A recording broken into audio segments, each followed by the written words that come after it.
Hello दोस्तों, मैं दीपक आप सभी का स्वागत करता हूं अपने चैनल में। दोस्तों आज का हमारा टॉपिक है आईवी फ्लूइड्स के बारे में और उसके हम आज प्रकार देखेंगे कितने तरह के आईवी फ्लूइड्स होते हैं जो मोस्ट कॉमनली यूज किए जाते हैं और साथ ही उसके क्या क्या उपयोगिता है, कौन से सिम्टम्स, कौन से लक्षण की वजह से आपको कौन सी आईवी फ्लूइड्स लेना चाहिए, इसमें भी हम लोग डिटेल से देखेंगे। ओके दोस्तों, तो चलते हैं। दोस्तों सबसे पहले हम लोग जाने कि हमारे शरीर में जो वाटर है, वाटर लेवल, फ्लूइड लेवल की कितनी जरूरत होती है। जब भी हमारे शरीर के वाटर लेवल कम होता है तो हम लोग आईवी सोल्यूशन, जिसको इंट्रावेनस सोल्यूशन, जिसको आईवी फ्लूइड्स भी बोलते हैं, वो हम उसको स्टोर कर सकते हैं। उसकी मदद से फ्लूइड को बैलेंस कर सकते हैं। ओके दोस्तों, जब भी हम लोग आईवी फ्लूइड्स लेते हैं तो अपने वाटर यानी फ्लूइड की लेवल को मेंटेन करने के लिए, बैलेंस करने के लिए उसको लेते हैं। दोस्तों जैसा कि हम लोग को मालूम है दोस्तों कि हमारे बॉडी का लगभग 60% वाटर है, उसमें से 2/3 ऐसा है जो सेल्स के अंदर वाटर पाया जाता है। आप लोगों को मालूम होना चाहिए कि जितने भी हमारे उसके अलावा वाटर है सब ब्लड वेसल्स और सेल्स के अंदर होता है। और साथ ही आप जानते हैं कि वाटर हमारे ब्रेन का लगभग 73% बनाता है। वाटर की मदद से ही हमारे ब्रेन का 73% बनता है। वैसे ही 83% लंग्स का वाटर की वजह से बनता है। जो वाटर होता है दोस्तों मसल्स और किडनी को भी बनाता है, जिसमें उसकी भागीदारी लगभग 79% होती है। और 64% जो स्किन होता है वाटर की वजह से होता है दोस्तों। तो देखते हैं दोस्तों हमारा जो फ्लूइड बैलेंस है किसके कारण हम लोग कर सकते हैं। तो दोस्तों सबसे कॉमन जो है हम लोग आईवी फ्लूइड्स को बोल सकते हैं वो है NS वाटर, नॉर्मल सलाइन, जिसमें 0.9% नॉर्मल सलाइन होता है, जिसको हम लोग 0.9% नॉर्मल सलाइन बोलते हैं, 0.9 NaCl बोलते हैं, सोडियम क्लोराइड और NaCS बोलते हैं। दोस्तों जैसा कि मालूम होना चाहिए कि सबसे मोस्ट कॉमन फ्लूइड है NS वाटर, जो एक तरह के हमारे हाइड्रेशन को पूरा करता है। हमारे शरीर में हाइड्रेशन की नीड होती है उसको पूरा करता है।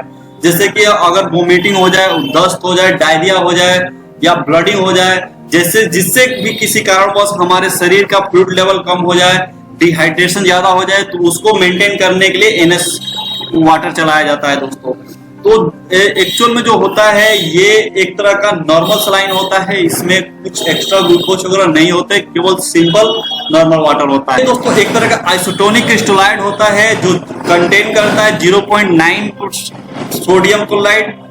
0.9 सोडियम क्लोराइड एक तरह का साल्ट होता है जो डिजॉल्व हो जाता है इलेक्ट्रोलाइट वाटर में। ओके, ये एक तरह का ऐसा फ्लूइड है जिसको हम लोग, तो इस सोल्यूशन को अधिकतर हम लोग जो कार्डियक और रेनल कंप्रेसर उसमें हम लोग कोशिश करते हैं कि ना दिया जाए, क्योंकि इसमें सोडियम होता है जो उसके फ्लूइड के रिटेंशन फ्लूइड को कम कर सकता है, वॉल्यूम को बढ़ा सकता है, इसलिए इसमें नहीं दिया जाता है। बेसिकली दोस्तों NS वाटर एक तरह का फ्लूइड है जो बिल्कुल नॉर्मल साल्ट है। आप उसके साथ इस वाटर के साथ कोई भी दवा इंजेक्शन अपने देना चाहते हैं दे सकते हैं, उसमें कोई दिक्कत नहीं है। एक तरह का नॉर्मल सलाइन है दोस्तों। नेक्स्ट लैक्टेटेड रिंजर्स, जिसको हम लोग दोस्तों RL सोल्यूशन बोलते हैं या एरल सोल्यूशन बोलते हैं, रिंजर्स लैक्टेट सोल्यूशन भी बोलते हैं। एक तरह के दोस्तों जो मोस्ट सिमिलर, एक तरह से ये जो सिमिलर होता है ब्लड प्लाज्मा के कंसंट्रेशन के हिसाब, एक तरह के ब्लड प्लाज्मा कंसंट्रेशन के समान होता है। और ये एक तरह का फ्लूइड कब दिया जाता है दोस्तों, अगर कोई ट्रॉमा पेशेंट हो या जल गया हो उस केस में इसको चढ़ाया जाता है।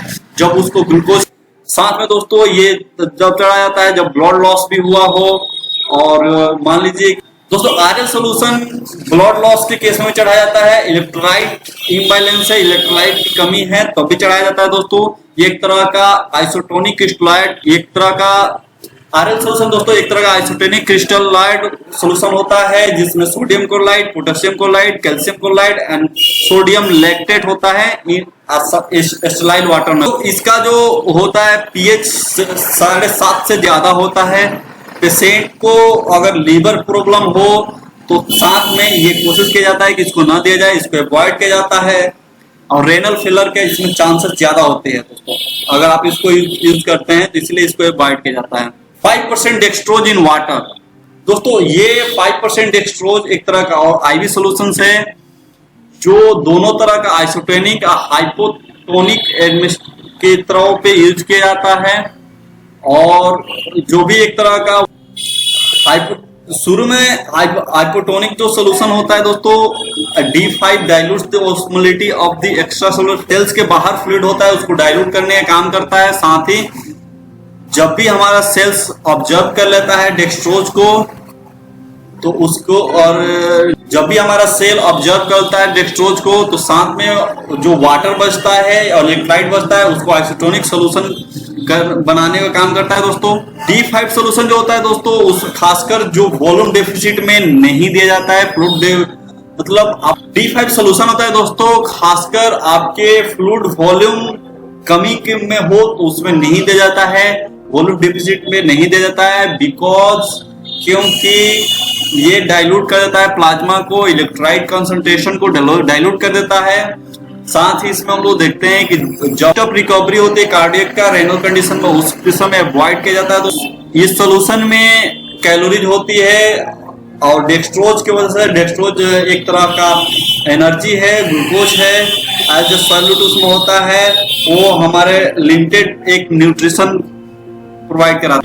0.45 normal saline, half normal saline इसको बोलते हैं, या 0.45 सोडियम क्लोराइड बोलते हैं, या 0.45 NS बोलते हैं। एक तरह के हाइपोटोनिक क्रिस्टलाइट सोल्यूशन होता है जो सोडियम क्लोराइड उसमें डिजॉल्व होता है स्टेराइल वाटर में, और इसको दोस्तों इसको हम लोग कभी भी जो बर्न वाले पेशेंट होते हैं, ट्रॉमा वाले या लीवर से रिलेटेड डिजीज होते हैं उनको नहीं दिया जाता है, उसको खासकर कोशिश किया जाता है कि इनको ना दिया जाए। ये जो हाफ नॉर्मल सलाइन होता है ये एक तरह का फ्लूइड ओवरलोडेड होता है दोस्तों। हाफ नॉर्मल सलाइन जो वाटर सोल्यूशन होता है इसको खासकर एक तरह से फ्लूइड ओवरलोडेड होता है। सब्सिक्वेंट ये जो हमारे इलेक्ट्रोलाइट्स होता है कंसंट्रेशन उसको घटा देता है, जिसकी वजह से हमारे रेड ब्लड सेल्स को हेमोलाइज होने के चांस ज्यादा हो जाते हैं, इसलिए इसको अवॉइड किया जाता है। तो दोस्तों ये रहे हमारे आईवी सॉल्यूशंस के बारे में। आईवी सॉल्यूशन कितने प्रकार होते हैं उसके बारे में। अगर आपको ये वीडियो अच्छा लगा हो तो लाइक करें, कमेंट करें, साथ ही हमारे चैनल को सब्सक्राइब करें। ओके दोस्तों, thank you, thanks for watching.